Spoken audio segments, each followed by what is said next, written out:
Welcome everyone to this wonderful conversation. We are interviewing Stanley Hobish. Come here with us. And I want to, before he starts, I just want to give a very short biography. Stanley is a radio talk show host, is a spiritual advisor, is an author of a wonderful book called Without a Doubt, Life with the Wizard of Is. Maybe he would talk about the Wizard of Is. Let's see. And he's a lecturer, a writer, a teacher. He has three beautiful daughters, four wonderful grandchildren, six great grandchildren. He's a veteran of World War II and a teacher of Zen Buddhism. So, welcome, Stanley Hobish. It's a great pleasure to have you here with us today.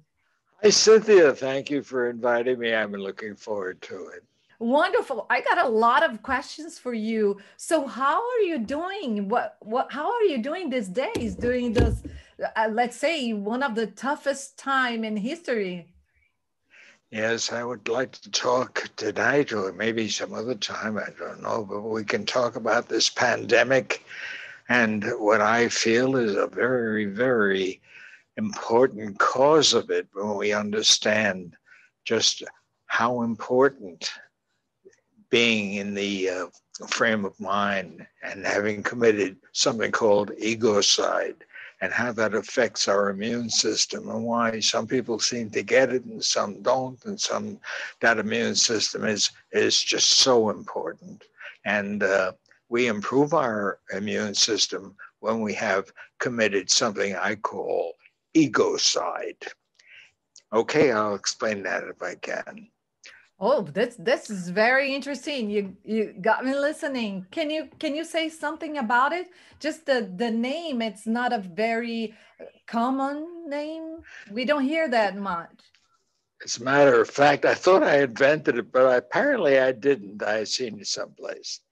In any case, of course, it means the death of the ego, that ego, that part of us that we think that we are. You know, it's when we have lost contact with the true self that we are, that being that's inside of us. I discovered that being inside of me, and I call him the Wizard of Is. Okay, he is my real self. And when I can get in touch with that real self, the answers I get from him, well, they save my life, if you will. I mean, they certainly improve my immune system. Okay, here I am. I'm 95 years old, and I hope that doesn't ruin my credibility because I'm still thinking the way I did 40 years ago. And the writings that I did then, I wouldn't change a word because what he says is the truth. That Wizard of Is, that Wizard of Is that's inside of me and inside the hearts of everyone. They may call him by a different name. Okay, many people, of course, call him the Christ, and in the Eastern, they call him the Atman. That's the real self, the Atman, or my name for him is the Wizard of Is. And I hold a conversation with him every day of my life. And the more I'm in touch with him, the better my life works. Now, what happens when I'm not in touch with him? Well, when I think of who I am when I'm not in touch with him, I call that the ego. And you see, and that's rife. It's filled with pride and things that we want not to be there. It's filled, and the thoughts that come out of the ego, they are very, very destructive. Just as the thoughts and the wisdom of the wizard can. Well, let me say that's my higher consciousness, and the ego is the lowest consciousness. Okay, I'm rushing a bit right now. Let me slow down. Yes, let me ask you this because a lot of people don't know how to even observe the ego. So it would be hard to reach a higher self if I don't even know how to observe my ego. So how do I detect, or how do I know which one is my ego and which one is my higher self? Well, I have a very good answer for that. You see, the ego is certainly attached to our emotions. In fact, all our thoughts come with an emotion. We react to it. And the ego thoughts give us this low emotion, the lowest emotion you can think of, fear. And the highest emotion we can think of, well, that would be love. And you can choose, you can move one to the other with this emotional wisdom. And that's what I'm going to talk about today. And how do you make that movement? How do you recognize the ego?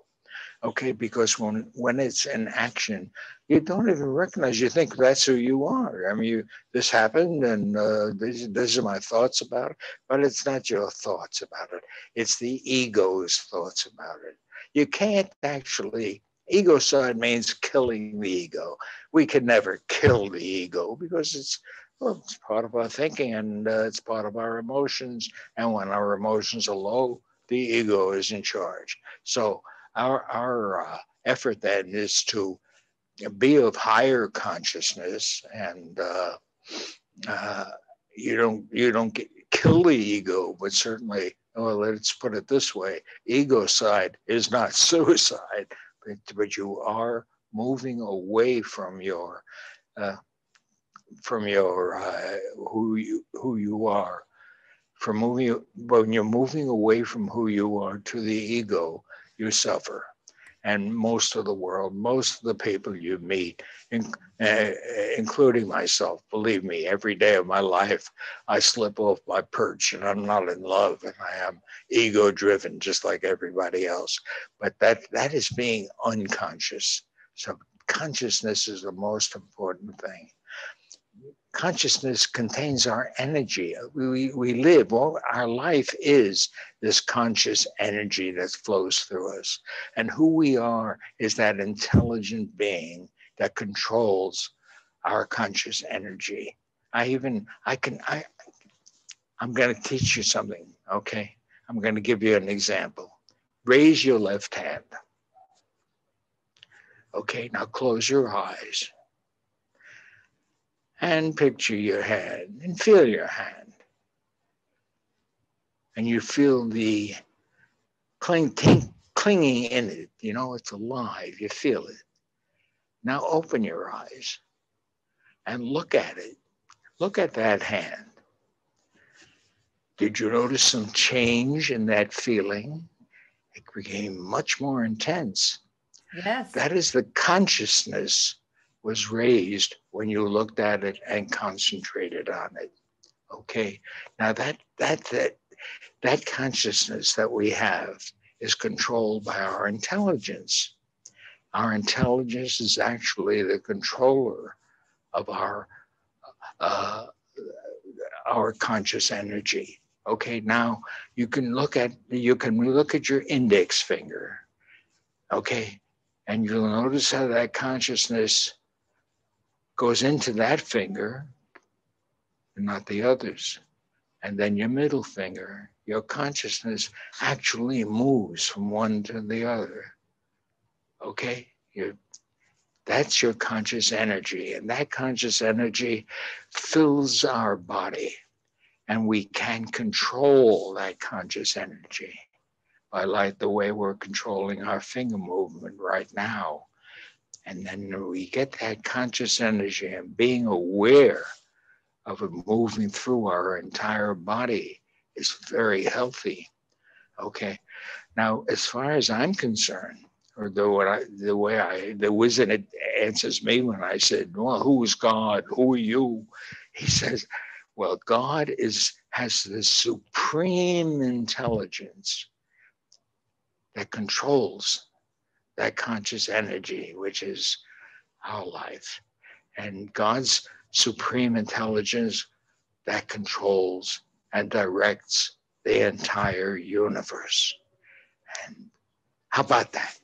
That is Isn't that very wonderful? profound and wonderful. I absolutely agree. I'm a big fan of meditation. So this is a great, actually, it's a wonderful exercise of presence, of getting in touch with your light, with your consciousness, and that is great. And people are looking for this, but they might say, today we got a lot of stress. It is so hard to have a moment where I can get in touch with my consciousness. And when I try to stop, all the thoughts, all the worries, all the problems will come up to my mind, and I can't focus and I can't really feel myself. What would you say? Okay. Well, when you're feeling that way and you would like to really get rid of it, you'd like to get rid of those thoughts that are controlling you, making you feel miserable. And when your emotions are that low, good goodness, if it goes any lower, you become suicidal. I mean, you have to do something. You have to get away from that suffering. You have to turn your back on that ego thoughts. And I'm trying to give you now a technique of of reaching the higher consciousness. When your consciousness is low, then you're in trouble. And when your consciousness is high, and I mean, the consciousness and your intelligence go hand in hand. There's a higher consciousness, the smarter you are. And when you are in higher consciousness, all these wonderful thoughts happen. And thoughts of love, thoughts of how wonderful this gift of life really is. So, but how do you identify the ego? You identify by the emotion that you're having. I mean, if you're feeling rotten, if you're feeling low, if you're feeling the suffering, you know that the ego thoughts are in charge. And because we have forgotten who we really are, and and then all that's left is that ego that's dictating our lives. This is the great dictator, and the ego that's inside of us. And we're all the same. We have the ego, and we also have that higher consciousness that you want to call the Christ, if you will, or the Holy Spirit, or the Wizard of Is, which I love to call him, because you find him in the here and now. When you slip into the past, okay, and then the thoughts that come up of the past, some are very pleasant, but they have a habit of just, you're not in control of them. They just turn terrible.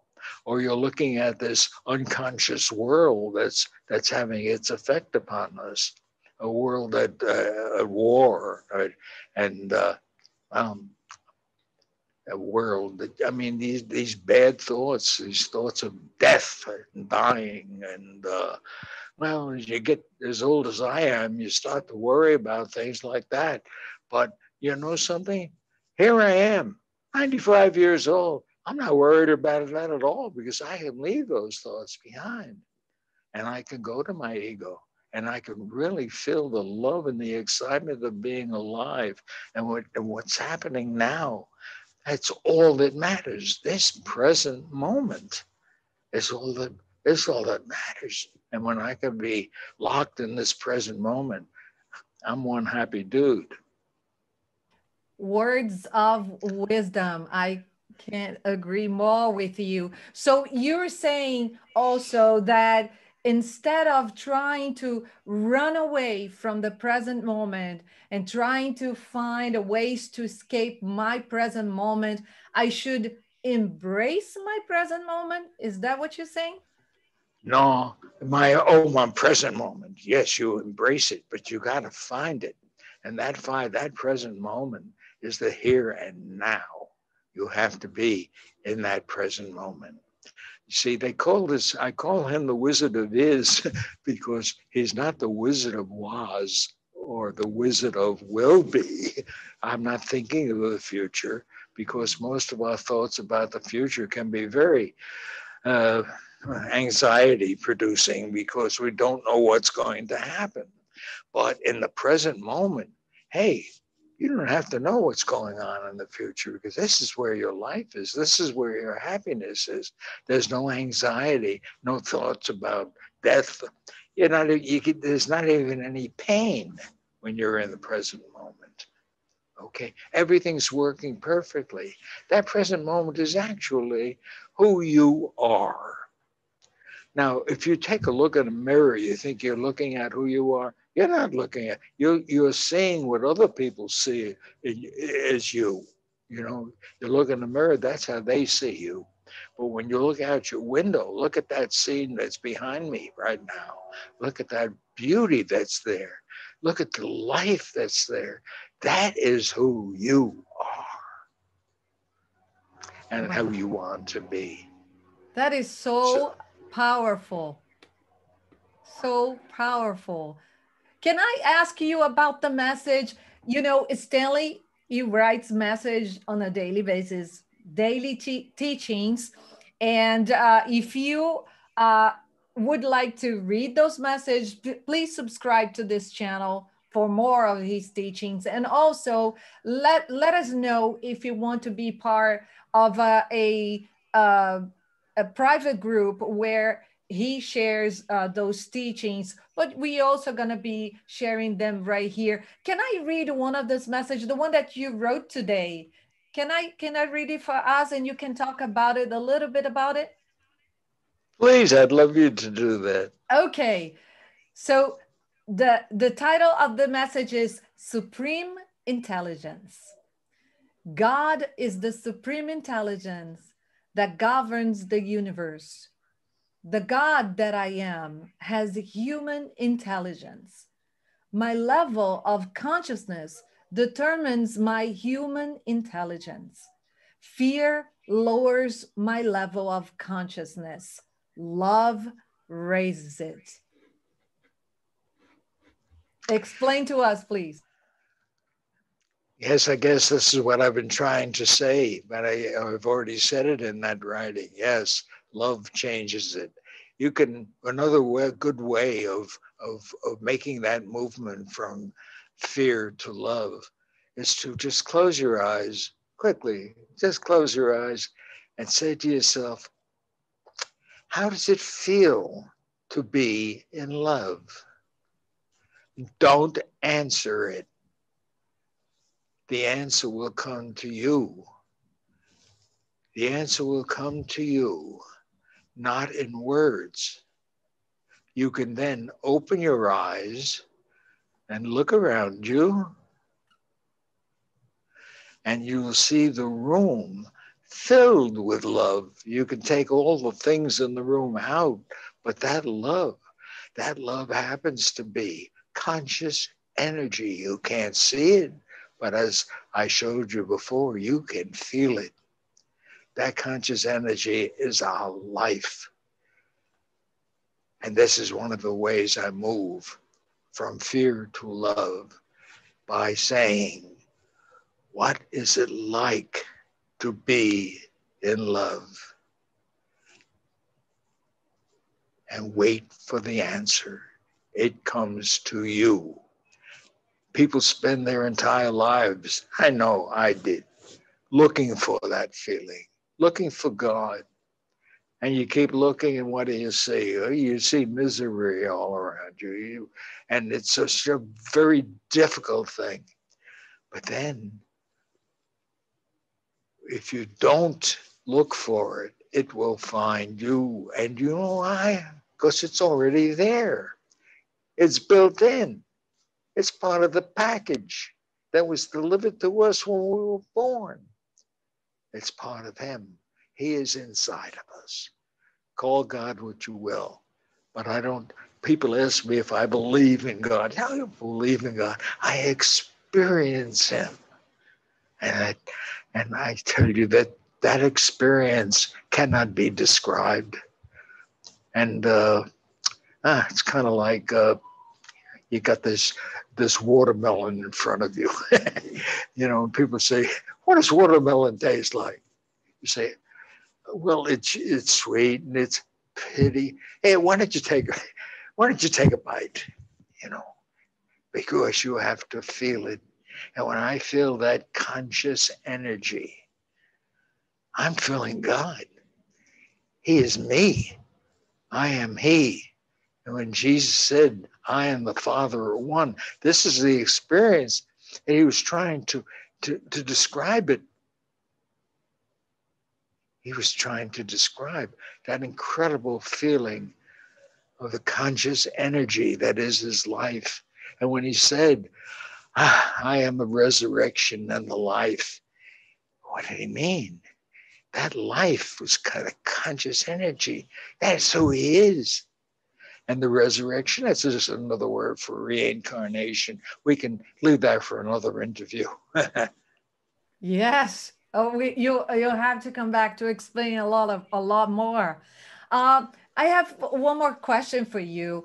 Do you get in touch with your inner source or light or this wisdom that you are bringing to us today?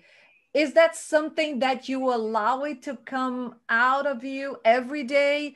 Do you have to make a lot of effort to get in touch with it? Tell us a little bit of how you align yourself or do this connection. I don't know how to ask this question. Well, we call it mindful meditation, but it's just a word. And what I was describing before, there are many techniques that I use personally, and I've given you two of them today. With that, looking at the hand and feeling the human energy, and then another good one, of course, is the asking, "What is it like? What is it like to feel God in you? What is it like when Jesus said, 'I and the Father are one'? What does that feel like?" Don't ask me. Don't ask. Don't wait for it to be answered in words, because it can't be answered in words. It's a feeling, and you can't describe it. As an indescribable feeling. I mean, it's not a very good idea to tell other people, "Hey, I am God." No, that's a bad idea. Okay. Beside which, hey, look what happened to Jesus. My goodness, we don't want to give a nail to a tree either. Let's face it. Yes, true. Well, your words are so wonderful because especially now, what we are going through, where we are trapped in our homes and we are, quote unquote, forced to be with ourselves. For a lot of people, they are forced to be with themselves, not for you because you enjoy your own company. There is no such thing as loneliness or solitude when you get in touch with who you really are and Agree. not be subject to the thoughts that you're. No, you want to be able to be aware of things without thought. Can you imagine how an animal looks at something? It sees it, okay, and is part of it, accepts it, is thinking about it, you know, and he's going his happy way. We have to be like the animal in that sense. Oh, not that thought isn't important, but what the real important thoughts are, they simply arise out of those good feelings, out of that emotion, that that feeling of love, that feeling of conscious energy, you know. And you're in that space with a very high consciousness. You can't describe that space, but thoughts come out of that space. And those thoughts, they can be very constructive thoughts. They can be inventive thoughts, well, whatever you want to call it, but they're good thoughts. And they just, the emotions that accompany the thoughts, and emotions always do accompany thoughts, they keep you in that high consciousness, and that's fine. But the thoughts that are coming out of ego, which is low consciousness, they keep getting worse and worse. I don't know how to say that, but I don't. Wow. But the kind of depression that I feel and you feel when we're out of that space, we know Right. what that feels like. Right. Right. And I think this, your teachings and your knowledge, it's just perfect for the times we are living, the what is going on in the world. And we will have so much to talk. I'm so happy that we have started this conversation, and we will have many more. And maybe we can do once a week. I don't know. I will be happy to if you want to. And I think people are they will love to hear what you have to say. I'll be happy to be your guest. Wonderful. Excellent. Okay. Your final remarks until next My, time. my final remarks. Ah, be happy. Be happy. Be good. Be happy. Because when you are happy, you are in the highest place. Let me say a moment about happiness. For us, most of the time, when we're not in that space called happiness, we're not in that that that beautiful space of love. It's like it's the happiness is like a very natural state, but we're not in a natural state. We don't know who we are. That happiness is like behind a wall, a big, high, insurmountable wall without a door. The happiness is there. We keep trying to, we can't find it. But when we reverse and stop looking for it and go back inside, okay, there is no wall there. And then we find that that happiness is inside and it is actually everywhere. We have put that wall between us and happiness ourselves because the things that are supposed to make us happy, they don't make us happy. They really don't. Having a wonderful family, beautiful children. You married the one you love. You became successful, made a lot of money. You don't know happiness. It's not there. It's here. Okay. So that's my final word. Find that wizard that you are. Wonderful. Thank you so much. See you next time. Well, thank you. Thank you for inviting me.